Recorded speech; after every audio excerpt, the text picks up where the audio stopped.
Hello and welcome to another episode of the All Things Considered CX podcast. I'm your host, Bob Azman, and welcome back. It's really good to have you. We've been talking lately on a number of our podcasts about the importance of measurements, ROIs, metrics, and so forth. And one of the topics we've talked about frequently is customer lifetime value, customer retention, and so forth. And so I'm excited to have Valentin Radu with me today to talk about that subject, as well as all kinds of other subjects we have in mind for talking about customer experience. So, Valentin, welcome to the podcast, and please introduce yourself to our listeners. Hello there. It's really great being here. Thanks a lot for having me, Bob. I'm Valentin Radu. I'm coming from Bucharest, Romania. I'm passionate about customer lifetime value. I'm an ex-poor kid from here, from Bucharest, Romania. I've built 4 companies so far, and nowadays, since 10 years already, I'm running Omniconvert, which is a company which is focused on data-driven growth. We've started initially by helping e-commerce and retailers to improve their conversion rates, and then we've built another product which is focused on customer lifetime value. I've learned the ins and outs of data-driven growth by being an e-commerce entrepreneur myself. So I've built an 8-figure company and then I sold it. And after that, I've got into this journey of helping other companies nail the e-commerce growth. As I've been also frustrated, and I think that it was a good decision, because nowadays we are helping hundreds of retailers to level up their game. I love, Valentin, the way you said you built 4 companies so far. I think that's an indication of a good entrepreneur that's always looking for the next challenge. And we also love when our guests are internationally based and can give us such a great perspective of what's happening in other parts of the world, and in this case, especially in Europe. So, Valentin, how did you do this? How did you become an entrepreneur that started 4 companies? How did you get into the customer experience space? Tell us a little bit about, in more detail, your background and how you arrived at what you're doing today. Yeah, of course. So, Bob, I've been very poor, right? So basically suffering led me to change things, because if you don't change things, you will have the same results, right?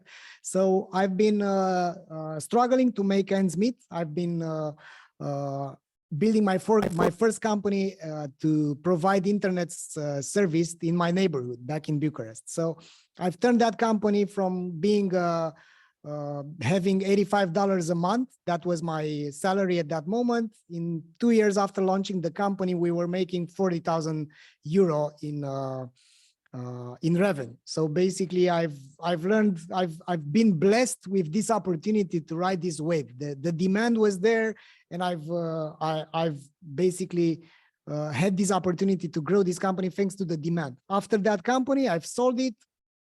After the exit, I've invested all my money and lost all my money by building an agency to provide, to build websites and brand identity to companies. It was way too early in the market.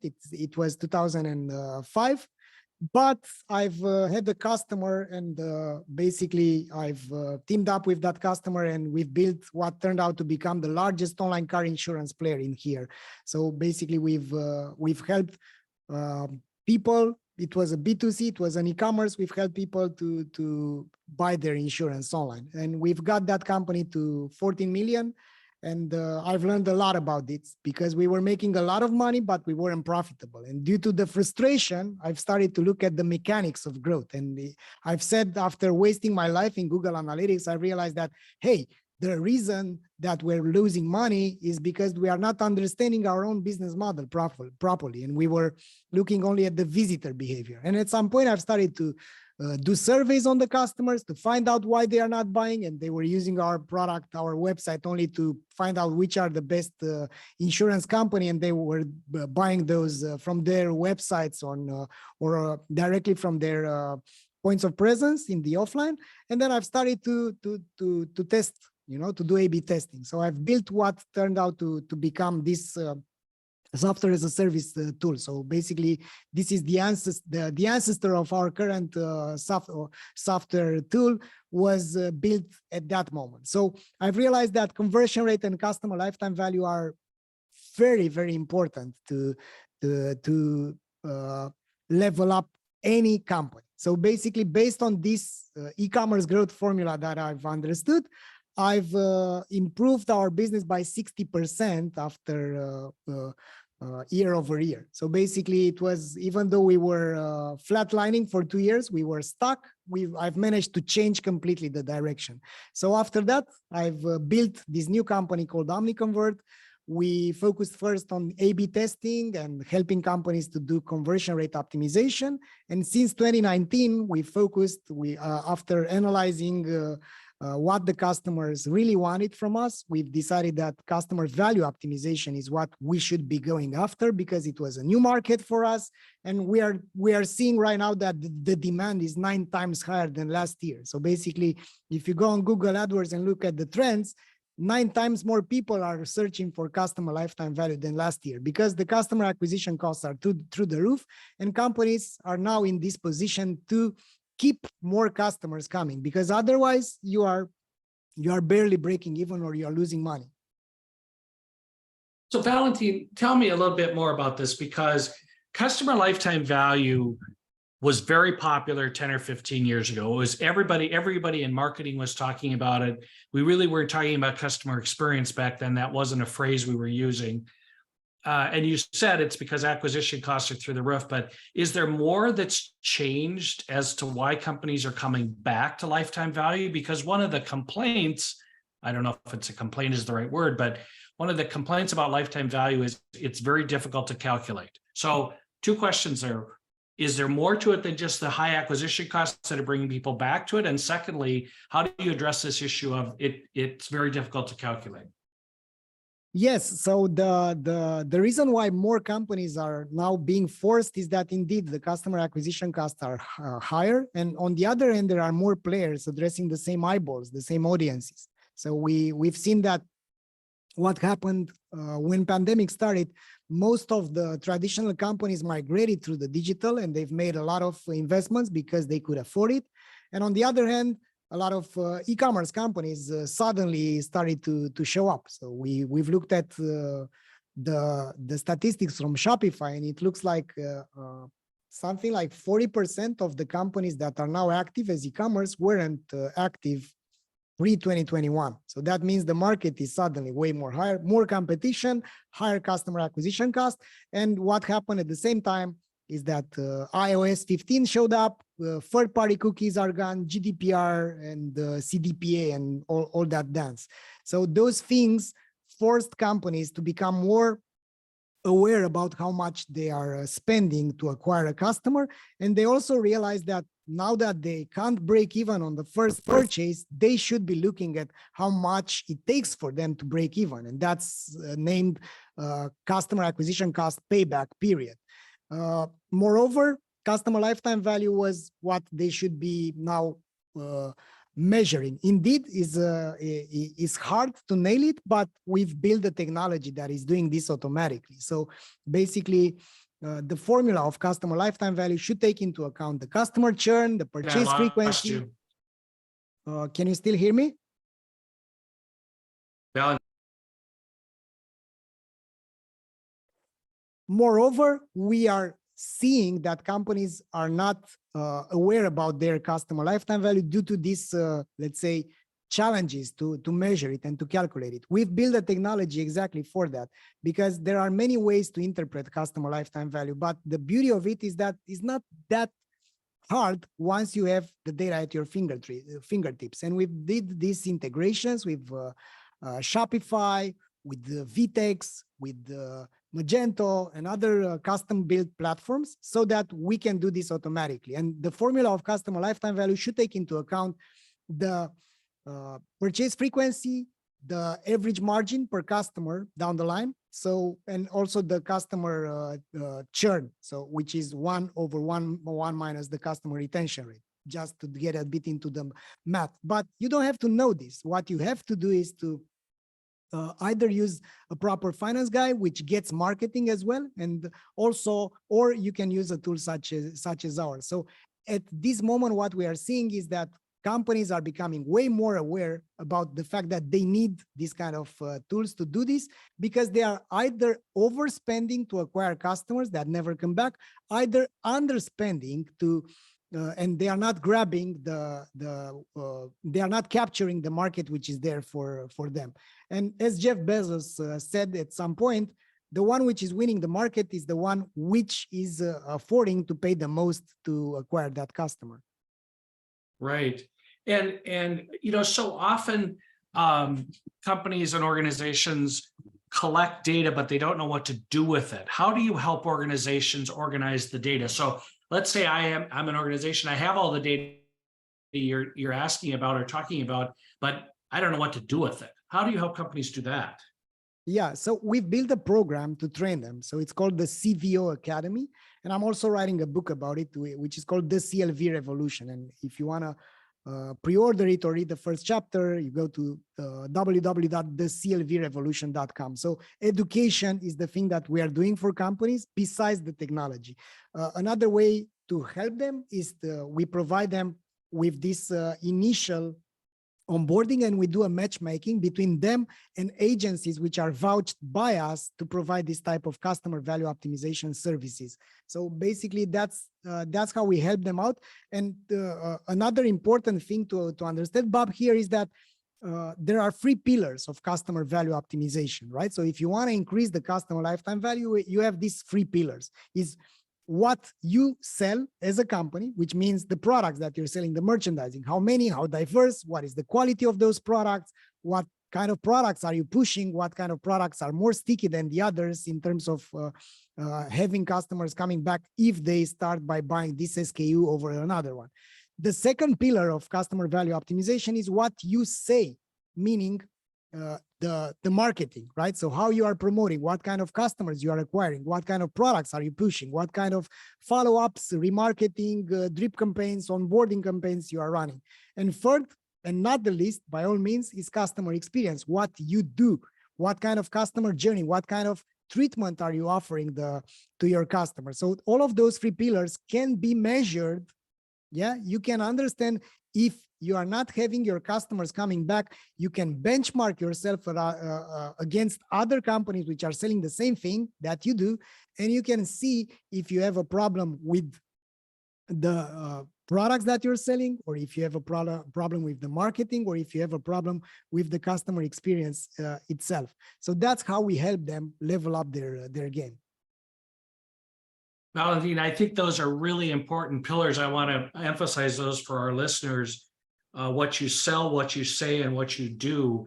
I love it because they're direct, they're succinct, and they're easy to remember as pillars for customer experience professionals to understand what makes up each of those 3 components of the organization's products and services.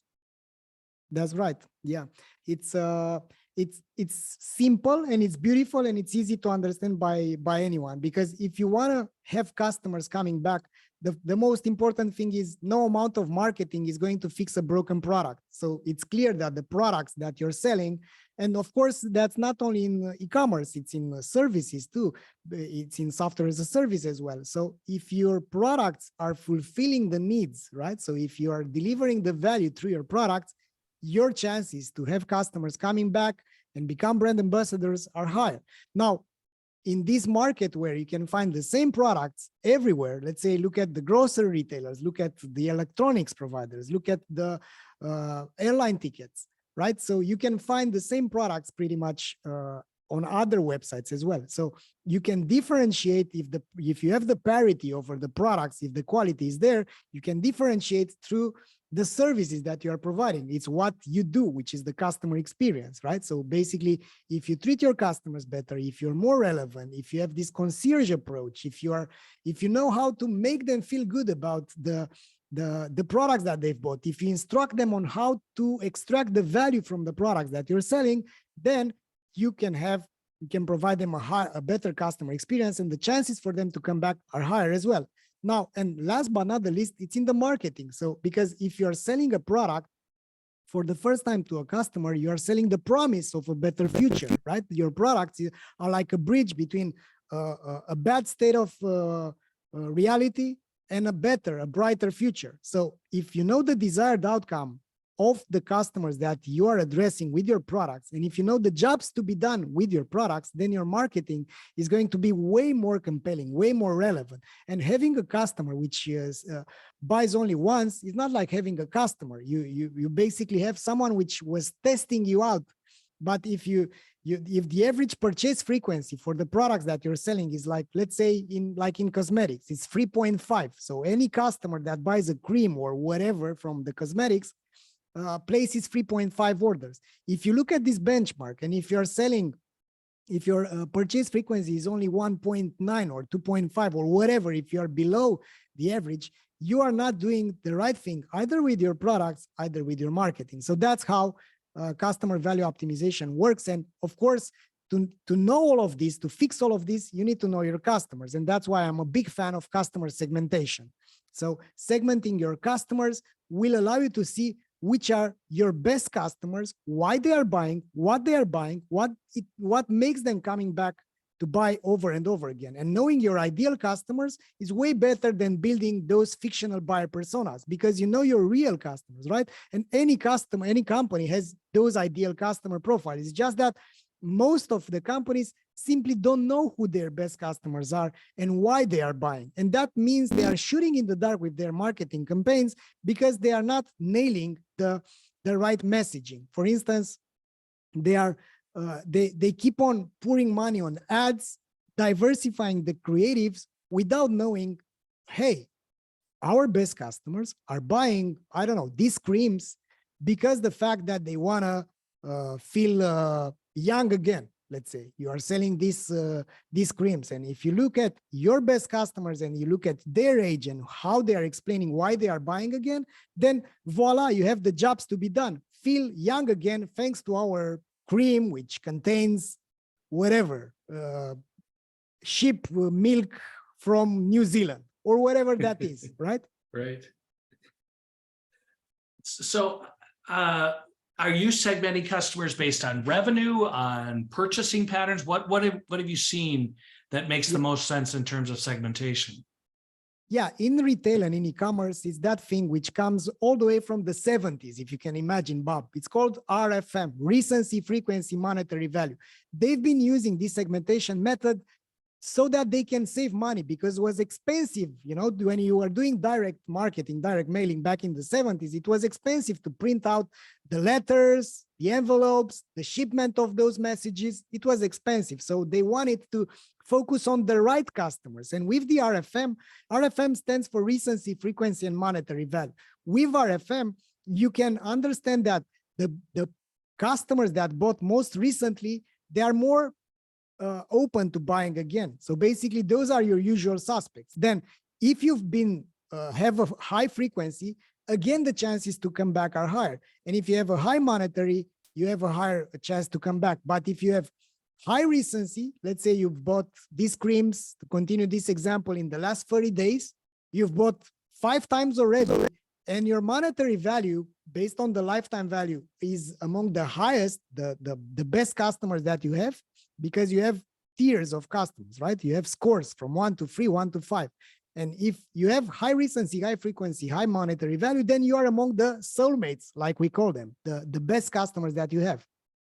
Now, if you have low recency, the lowest recency, 1 out of 5, and the highest frequency, 5 and 5 out of from the frequency and for the monetary value, you are an ex-lover, right? So you are an ex-loyal customer. Now, the problem with the company is that they broadcast the same message to everyone. They run these discount campaigns to everyone. They run these re-engagement campaigns. They onboard everyone the same. But with the RFM, you can suddenly understand the relationship that you have with those customers according to when they've bought, what they've bought, how many times they've bought, and what's their monetary value. So having this at your disposal will allow you to become way more relevant with your email, with your ads, and with your website as well, because those are the main channels that companies are using to leverage to improve their customer lifetime value. And we basically built a technology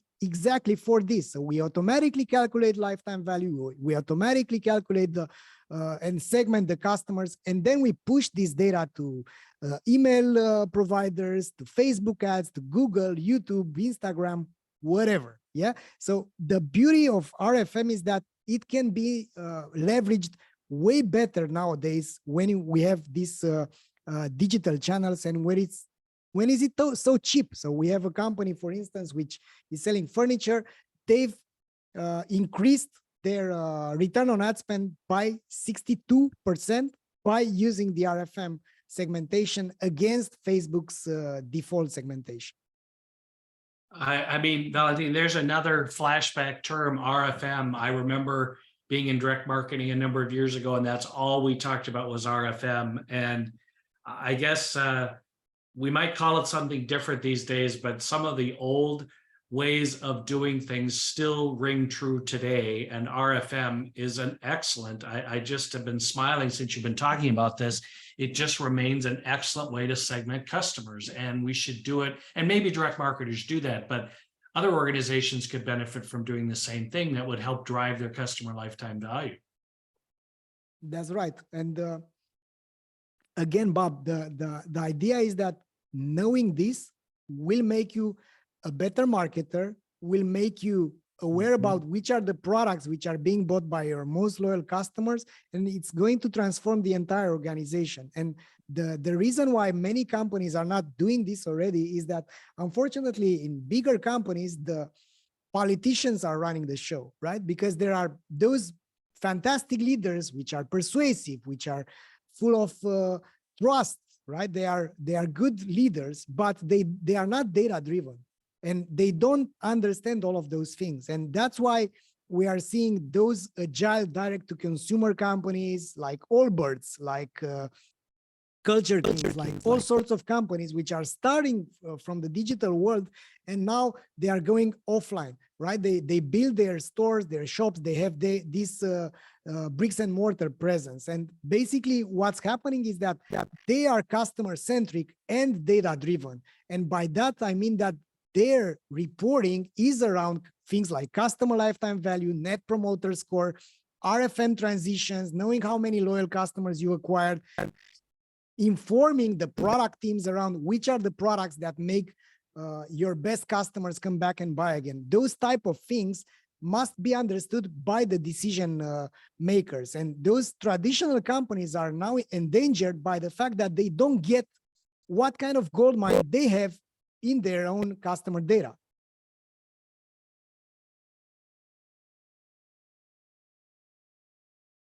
This has been a great conversation, Valentin. I just think some of what you're working on is so outstanding and so needed, because that all drives the customer experience, right? That's what we're talking about, is how does it drive the customer experience? And the work that you're doing is doing just that. One thing I wanted to circle back with you on, you mentioned early on in the discussion that you train customers as well. Could you talk a little bit about the academy you mentioned? Yeah, for sure. So Bob, back in 2021, we decided that we can't do this anymore without, let's say, repeating ourselves with any customer which was using our software. And we teamed up with some heavy hitters in the space. So we teamed up with Bob Mesta, which is the pioneer of the jobs to be done methodology, helping companies to understand why customers are buying. So what's the psychological reason behind a certain purchase decision? We teamed up with Carl Gillis, which is one of the leaders in customer experience. We teamed up with Dennis Yu, which is an authority in customer acquisition. We teamed up with all of those great minds, right? So in total, there are 8 leaders. Among them is Val Geisler, which is the chief evangelist at Klaviyo, the email marketing system provider. So we built this course of 16 hours of content where we take the companies from not knowing anything about customer centricity, customer experience, customer lifetime value, to being in the known, certifying them at the end, because they have these assessments at the end, so that they become CVO experts. And then based on this experience in the CVO Academy, they are in a position to change their jobs, to make a more impact into their organizations. For instance, we have an organization that got 50 of their people being certified. So that's a lot of people which are now talking the same language. So imagine that you have the merchandising team, you have the customer experience team, and you have the marketing team from that organization, understanding what's RFM, what's customer experience, how to leverage the net promoter score, how to understand which are your best selling products, not only from the sales, but the future lifetime value that they generate. So now if they have the same definitions and those companies are moving the needle, because for instance, one of those companies, they have their NPS is 92, right? So imagine this, 92, then they started from 58 back in the days. So that means you can reach internal alignment by having this education, because unfortunately the academic environment is not keeping up the pace with these new digital technologies and ways to interpret and leverage the data. So that's what we do with the CVO Academy. And we also have an introductory course, which is completely free. So anyone which is interested in that, you can go to CVO Academy, that's CVOAcademy.com, and you can get it from there. Valentin, thank you. And this has been a great session. Time just goes by so quickly when we're talking about these important aspects. I really want to thank you for joining our podcast today. And you just mentioned the Academy. How is it best for listeners if they want to learn more about Omniconvert to get in touch with you? Yes, I'm a LinkedIn person and I'm always responding to direct messages. So connect with me, ask me anything you need. Follow me. I'm posting every day. We also have a nice newsletter. I'm stubborn, and for the last 18 months, I've been writing our newsletter every single week. And you can find more on our blog, omniconvert.com/blog. You can subscribe to our newsletter, and I'll be glad to be able to help you guys. And I want to address something, Bob. The last words from my end. Yes, please. If you're listening to this, congrats, you're amazing because you're educating yourself. I'm a ex-poor kid from Bucharest, Romania. All that I've been able to build was thanks to my curiosity and being into this deliberate practice. So being curious and applying this kind of principles. So kudos for you for listening to this, and congrats, Bob, for making this podcast happen. Well, thank you, Valentin. That's great words of wisdom. I really appreciate you sharing that with our listeners, because you're right. The whole concept is continuous education and learning, and you certainly have touched on that. So thank you very much. We've really appreciated it, Valentin.